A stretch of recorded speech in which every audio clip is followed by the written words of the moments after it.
Então, crianças, vamos revisar agora o nosso capítulo 4, de expansão. Vamos começar relembrando sobre as viagens marítimas, vamos lá? Então, o continente, que hoje é chamado de continente europeu, ele era habitado por povos que não conheciam os outros povos. Eles não conheciam muito, vamos dizer assim, outros mundos, né? Eles conheciam apenas pela informação de comerciantes, né, de viajantes que chegavam até eles.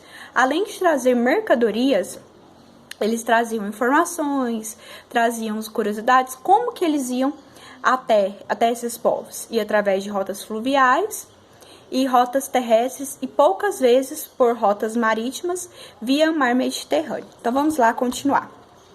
No século XV, Portugal e Espanha deram início, né, a essa expansão marítima europeia. Começaram a criar novas rotas, conhecer novos povos, mas quem deu início mesmo foi Portugal. Eles começaram pelo continente africano.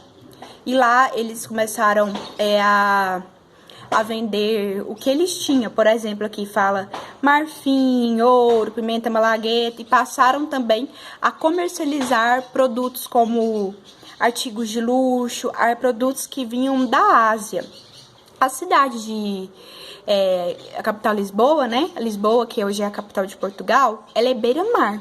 Então a gente percebe que essas viagens marítimas, elas eram comercializadas, esses produtos eram comercializados em quê? Em portos, né? Esses portos ficam à beira-mar. Então, lá em Lisboa, ela se tornou uma cidade muito importante, porque servia de comércio. Os comerciantes se encontravam, vinham comerciantes da Europa, da África e da Ásia. Então, a gente pode notar que essas viagens marítimas, elas têm o objetivo de conhecer outros objetos, né? Conhecer outros continentes que pudessem melhorar a economia do país, ok?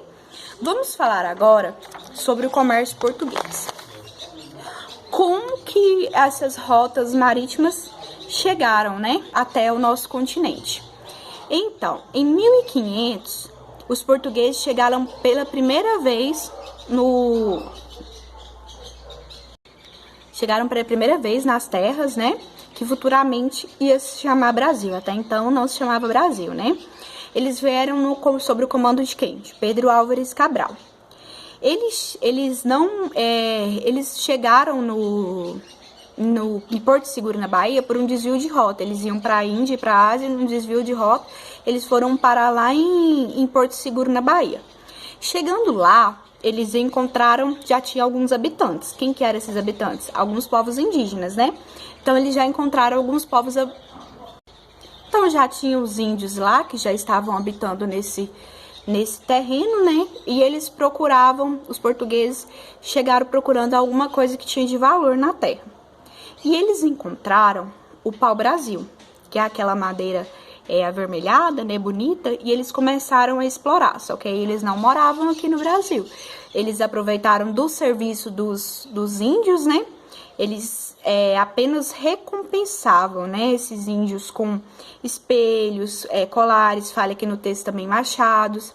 Então, eles aproveitavam dessa mão de obra dos índios e recolhiam esse pau-brasil, essa madeira, e encaminhavam para Portugal. Vamos dar continuidade aqui, então. E durante essa exploração, várias áreas nativas foram devastadas. Então, houve uma grande devastação.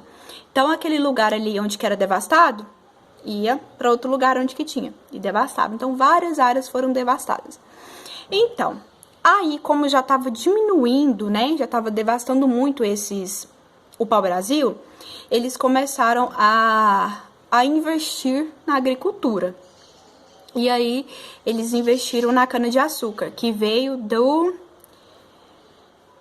ele é uma planta asiática. A cana-de-açúcar é uma planta asiática que se adaptou muito bem ao solo brasileiro. O solo brasileiro é muito rico, né? Quase tudo que se planta dá, não é mesmo?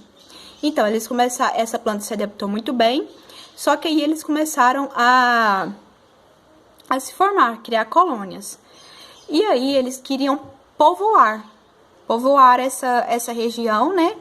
E começaram a investir mais. Viu que se fosse plantar cana-de-açúcar era diferente do do pau-brasil, porque o pau-brasil os índios pegavam e levavam, não precisava deles fixar. Agora, da cana-de-açúcar, não. Da cana-de-açúcar eles exigiam um pouquinho mais de trabalho, né?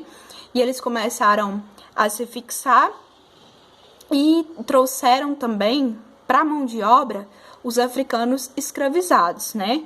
Então, além de escravizar esses africanos, como pôr eles para trabalhar na lavoura, para trabalhar nas casas, esses africanos, eles eram